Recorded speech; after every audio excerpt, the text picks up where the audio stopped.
Hi there, welcome back. You might be thinking, Catherine, it's only October. Don't be like Dollar Tree, Catherine. But you know what? I am. I'm going to be like Dollar Tree. I'm hauling out the holly, and it's only October. So if you don't like early Christmas, I might not be the channel for you for October and November. Um, I just do, and I'm hoping this year I've found the answer. Oh, I'm going to be working on the list, which I started last year and then never did finish. So the list is getting finished this year. Welcome. Um, I every year I've noticed in looking back on my old videos of the Christmas journals I've created, I make the mistake of getting started around American Thanksgiving, and that doesn't give me enough time to do the journals that are in my mind, and especially with all the other things that the season entails. And my husband and I do not even have a great big huge busy Christmas season, but it's still for us busy enough. And I just realized that I need to get started sooner.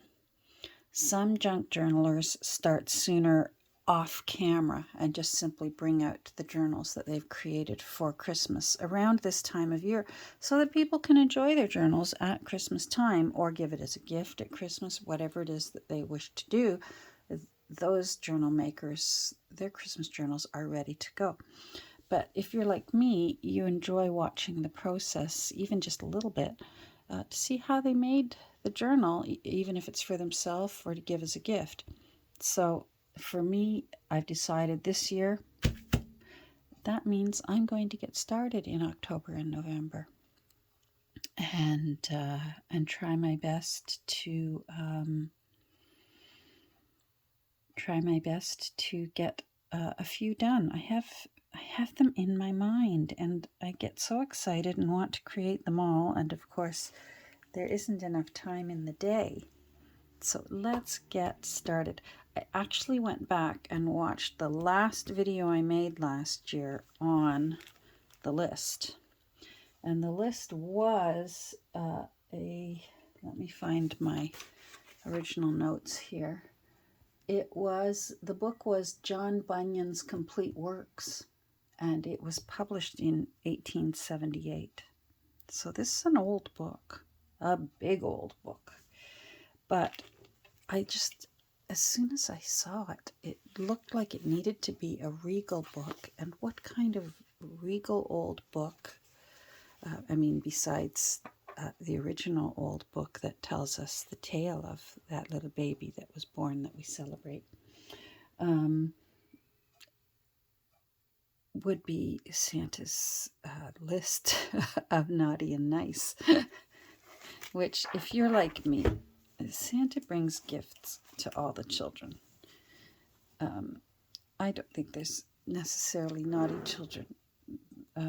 There are children that still have a ways to go in their learning. That's the way I like to think of it. So I'm not going to dwell on that. Anyhow, so we will be starting a new card for the next little while, a new 'Tis the Season card. And so, as I said, I went back and watched the last video that I did on the list before I packed it up to see what my intentions were with this book and why I have what I have here, because I've been looking it over thinking, I wonder what I was going to do with all these things. And now I know, because I watched through it. And I actually, after looking through it, realized that there are things I wish to change about what my plans were last year. So I find I don't know if you find it interesting. I find that interesting that now with fresh eyes, a 10 months of fresh eyes, and there's things that I want to do differently. I didn't keep the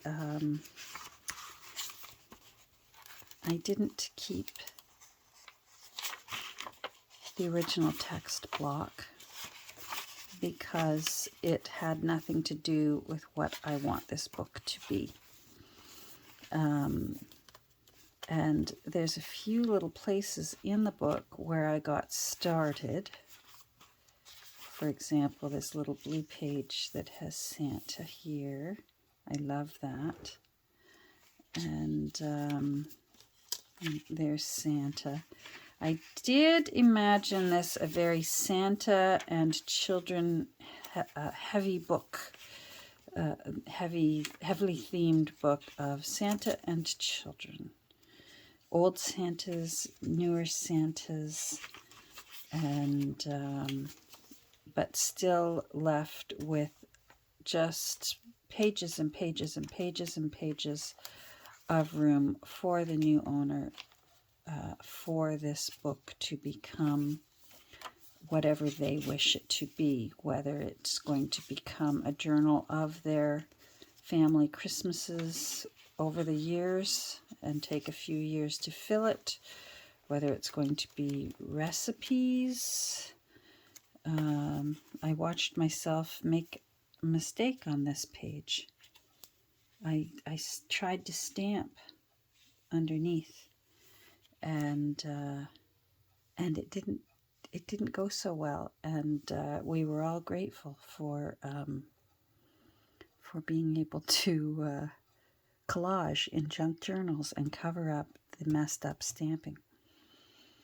Anyhow, so some of the things that I've decided to do. Oh, I also looked at my spine and thought, now why is this such a mucky mess? And I suspected it was because the paper, I almost always use a page out of the original text block to glue down over my signature threads to secure them, hold them in tighter. That way, because I do a 6-hole running stitch, so there's 1, 2, 3 areas where there's thread. When you glue the back down, if you think about it, if one of these threads breaks, these two are still going to hold that signature in place. It's kind of a backup safety measure. But and I usually always use a page just out of the text block. Number one, because it's the right size that you need. That's how big your new text block is going to be. And so that just makes measuring easier, and it also sort of puts a little bit of the book back into it. But I had a feeling that I didn't like how stiff that paper had made this text block, because I really like my journals to be very floppy, easy to open, and not so stiff that you're afraid to push it down so that you can write, especially for a journal that's going to be quite empty. And I was right. Long story short, I was right. So that's why I had scraped off the paper from the wings of this text block. Now, that reminds me, and we may as well do it now, because I signed it and I dated it 2023.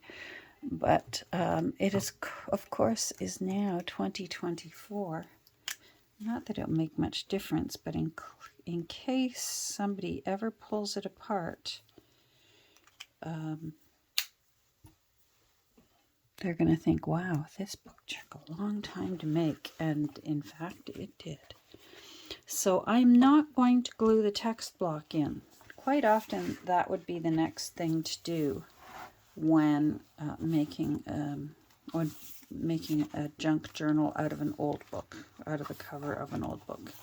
This would get glued in next, and then your end papers, and perhaps do some making your pages pretty. I am going to do the pages separately, and here's what I envisioned as the end pages, and I still like them. So they will still be the end pages. They're not going in yet because I decided I want to put something on the cover, and I think that's what we'll do today together, is work on this cover, and that means it needs to be done prior to the end papers going in. And I'm going to get these things out of the way. These were all things that I planned on putting in the book, and I'm going to. But I also have plans, more plans now for the book. So still with the end goal of it being simple. I just love this. It still pleases me that there's Santa on the spine. There's children over here hanging up their stockings. And I love that the title is simply The List. I think it leads a bit of mystery. What I want to do is put some hardware on it. And I like that it has a faux key. It seems to me that Santa's list, should be private. The final list before he gets into his sleigh and makes his great trip. Or, his donkey and his wagon, depending on what country you're in. And I think given the really, really distinct embossing that's in the cover of this book, it doesn't really lend itself to put it center. And I also don't think that that looks nice. It fights with this beautiful centerpiece here. So I am going to actually put it in up here in this spot. And for me, it feels a little bit more like a door up there. Maybe down here.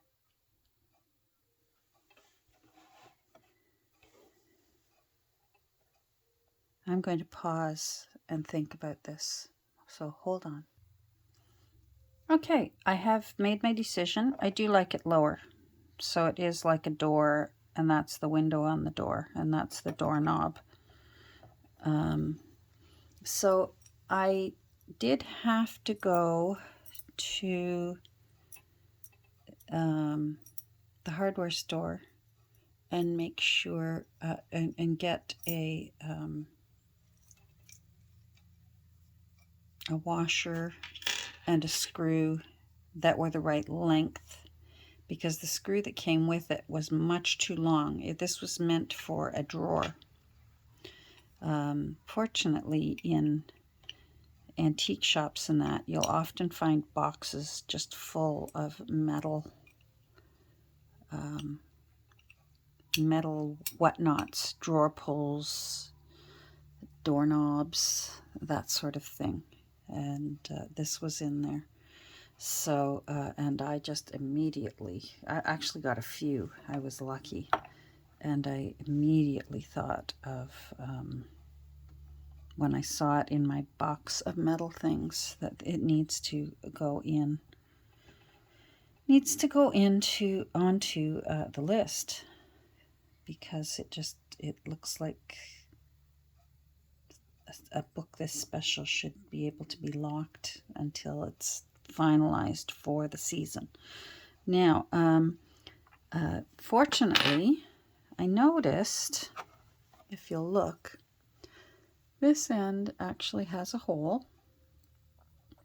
And this end, I thought, oh, the little brad is still stuck in it. I flipped it over looking to see if there's a way to get it out, and I'll put a fresh one in. And for whatever reason, that's just a faux brad. Now that's fine, because what's going to hold this metal ornament in place is the screw that's going to go through the entire cover. But that will also secure it in a north-south position. So I'm glad for that. I'm hoping that it's long enough for... I just got these last weekend, and I'm hoping that the little wings on these teeny tiny brads, I'm hoping that they're long enough. I gotta get this open. Oh, that wasn't easy. All right, I do believe I'm going to want this color. These ones all look like they have a little screwdriver marks on them. I'm wondering if there's any that are smooth, because there seem to be... That's silver. Or pewter. Looks kind of pewter. That's okay. If they all have the little screwdriver cross marks on it. What's that? A Robertson? My son would know. He knows the names of all the different screwdrivers and that. Yeah, that's the color I need. See, some of these have smooth. I think this one had some smooth in it. Nope. All right, I'm not going to worry too much. So these wings are not long enough. They're not going to go through the book. That is not a problem.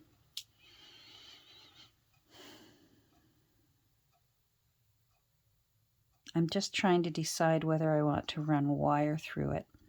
You can't tell because I used gold, but I put florist's wire through the holes here in the list in case the glue decided it didn't want to have to hold the whole thing itself. So I've secured it with florist wire, and then for these ones I used teeny tiny brads. There's red on these ones, and then on the back cover, you can just see it there on the edge, there's green ones holding the back cover. But this one, it looks like, I hope it doesn't go right through. Nope, it doesn't. All right. Yeah, there's no way that that's going through the book. I'm just trying to decide whether I want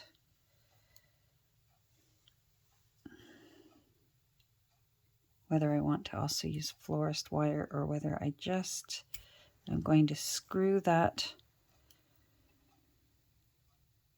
bolt in so tight that it will hold it nice and tight, rather than counting on glue. If I don't count on glue to hold paper in place, I'm certainly not going to count on it to hold a heavy piece of metal in place.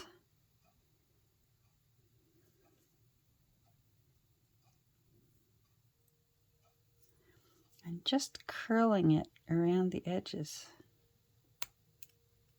Come on, and I don't want to break it off.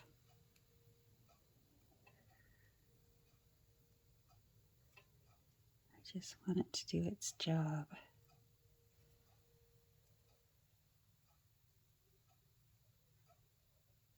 There we go. All right. So that's good.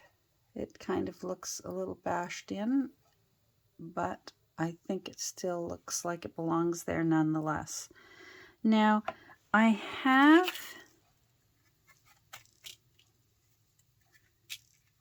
cleaned this up, but I haven't scrubbed it clean because I want it this. I want it to look grungy. And so I could use some Brasso on it and a toothbrush and really scrub that up so it's gleaming. I'll put that away. I don't want it gleaming. So I mostly just got the dust off of it. There's some antique dust still in there from, obviously that was the top of the drawer pull when it was a drawer pull. And I just want the dust out of there, but I still want it, see, a little bit of dust, won't hurt it. Won't hurt the book. And it adds to how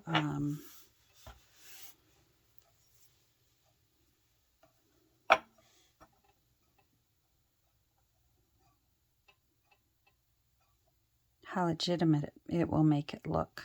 So I want it there. Now, marker. This is where it comes in handy if you've got a Crop-A-Dile, because a regular hole punch will not go through that hole.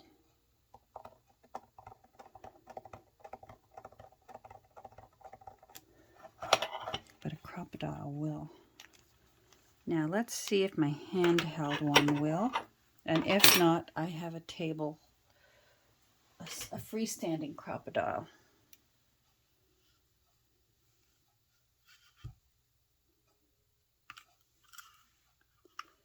I need this back further. Hold on. Okay, so I have put mark where I want.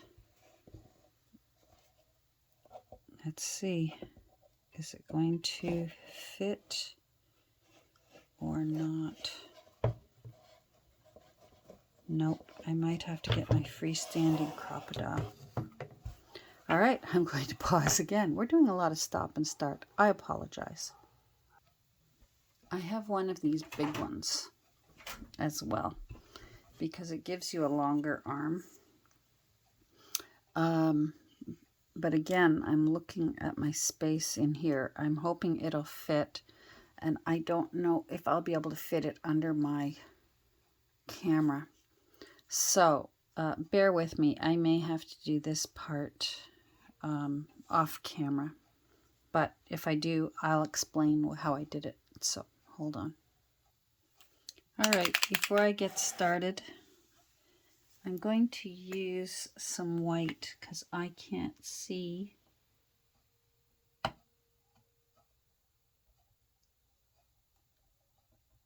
I can't see my black ink when I go to put the Crop-A-Dile over top, and it's going to be fine. It's going to fit well, but it doesn't fit well. Maybe I can.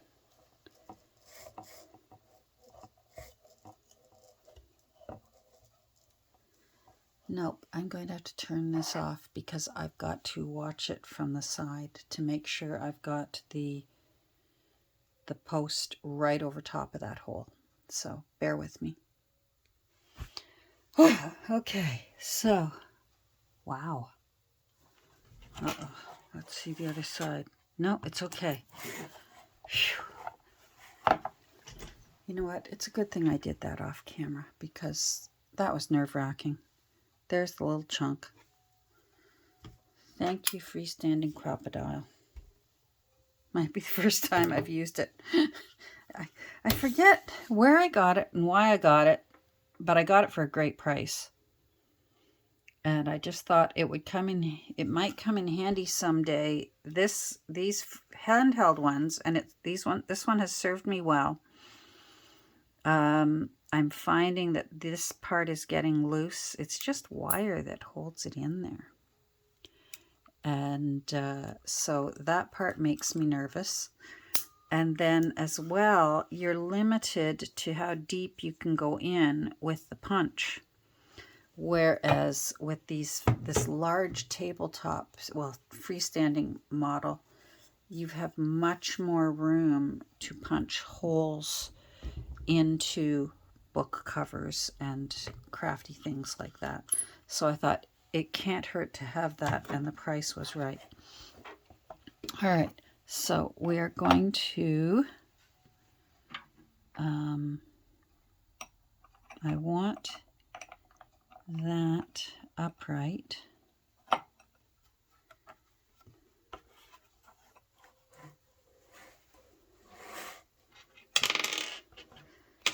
Now, although the hole is there, I only put it there so that I know where this goes and so that we can see what it looks like. It's not going on yet because this is eventually going to need, I am going to need to glue down the end paper so that I can put this gold thing. I'm going to have to repunch a hole where that hole is. But I'm just making sure that this, let's get out my fancy tools called a knife.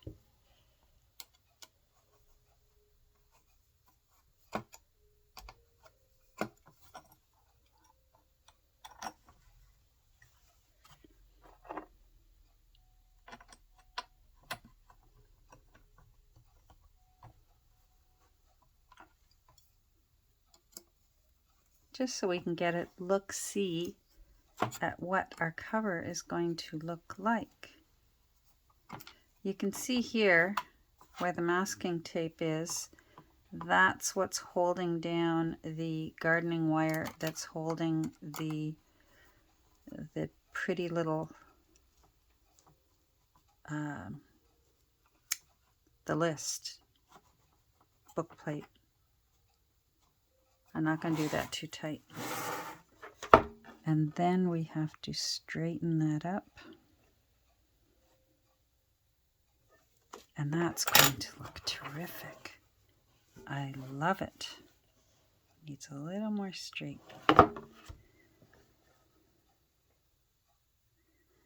That's going to look great. Let me hold it to the side so you can see. You might think that's going to get in the way of for when the writer writes, but it actually doesn't. I've used these before on journals, and it does hold it up a little bit higher. Oh, let's come back a bit. It does hold it up a little bit higher, but it's quite secure.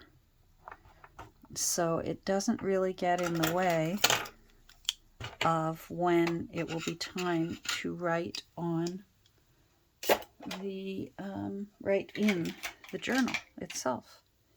So we at least got that done today. That's really going to look nice. I'm really happy with that. Now I am going to start working over the next few days on these on the interior, putting some more Santas and children's and things like that in here.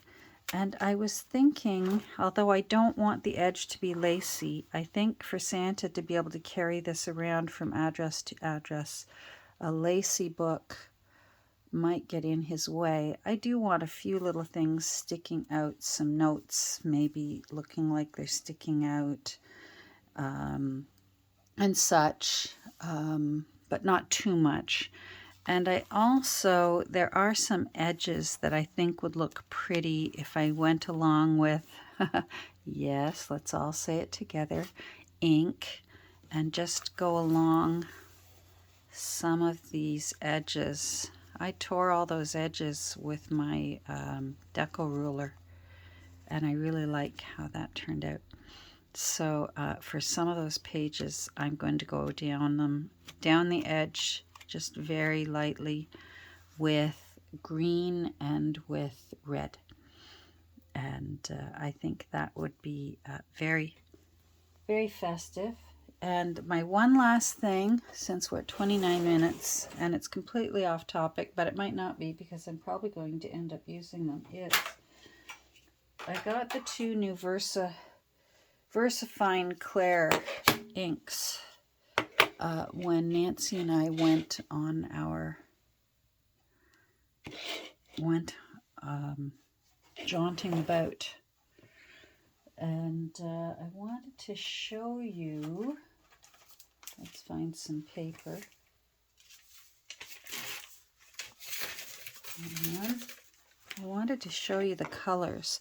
This one is Portobello. I just used my whiteout pen, so it didn't. I smushed it, but Portobello, Portabee, so I know Portobello.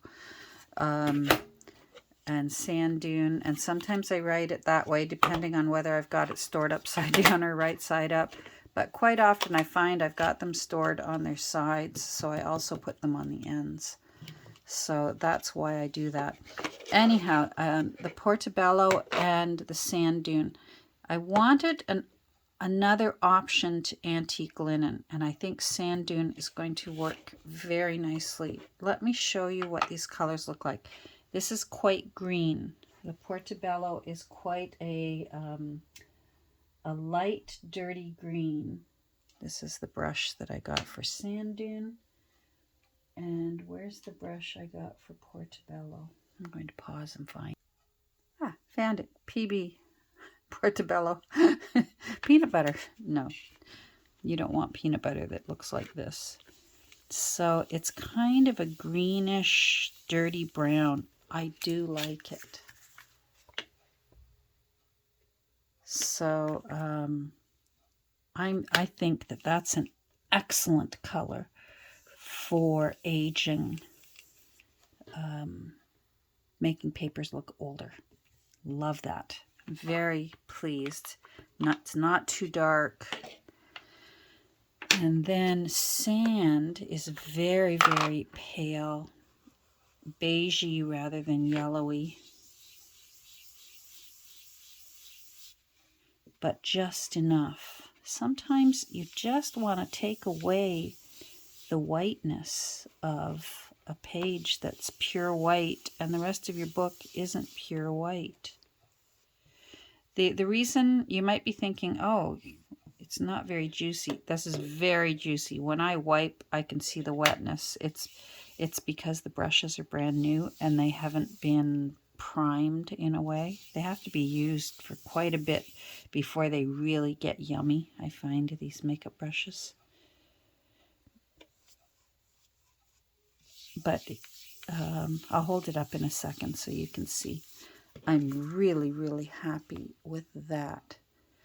So it's very pale, not a dark brown, but a little bit more color than antique lace, antique linen.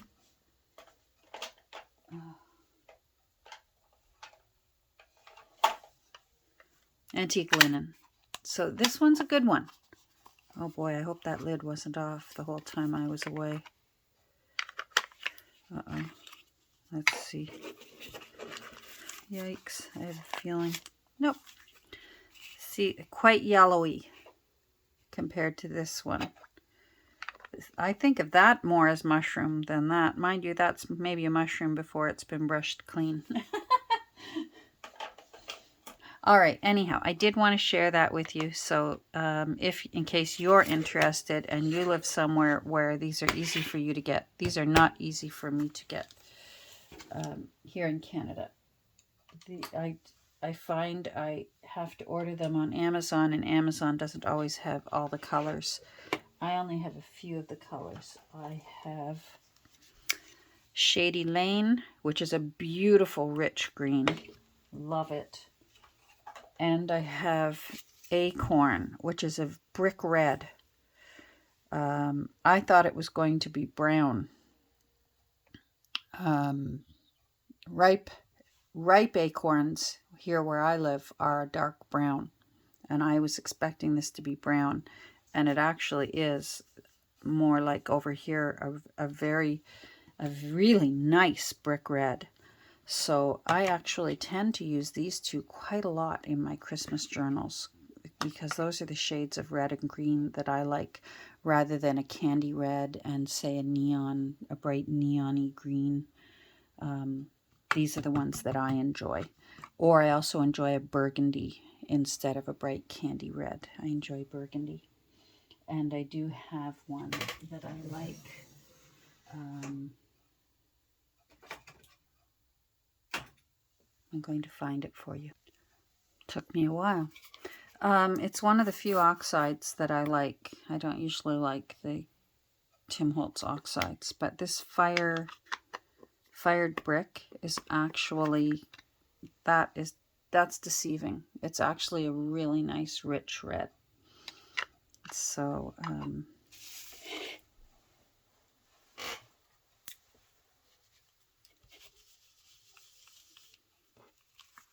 that doesn't look like what it ends up looking like either. These oxides, which is why I find them frustrating to work with, but I do end up liking the fired brick. So I better get that out for the season. All right, so I've taken up enough of your time playing around with my inks, but I thought you might be interested in the colors that I use, especially when I'm working on Christmas journals. You'll see me hauling these out frequently over the next few weeks. So thanks for joining me as we put the doorknob and the lock and key on the cover of the list. And next time we get together, I'll have quite a bit more done in decorating the text block, and mostly like what I said last year, fussy cuts and decorating just little corners of each page and leaving lots of room for writing. Have a great rest of your day, and have a great few days. We'll get together in a couple of days. And until then, I hope you're doing well. Say hi down below, and I'll say hi back at you. And we'll talk soon. Bye.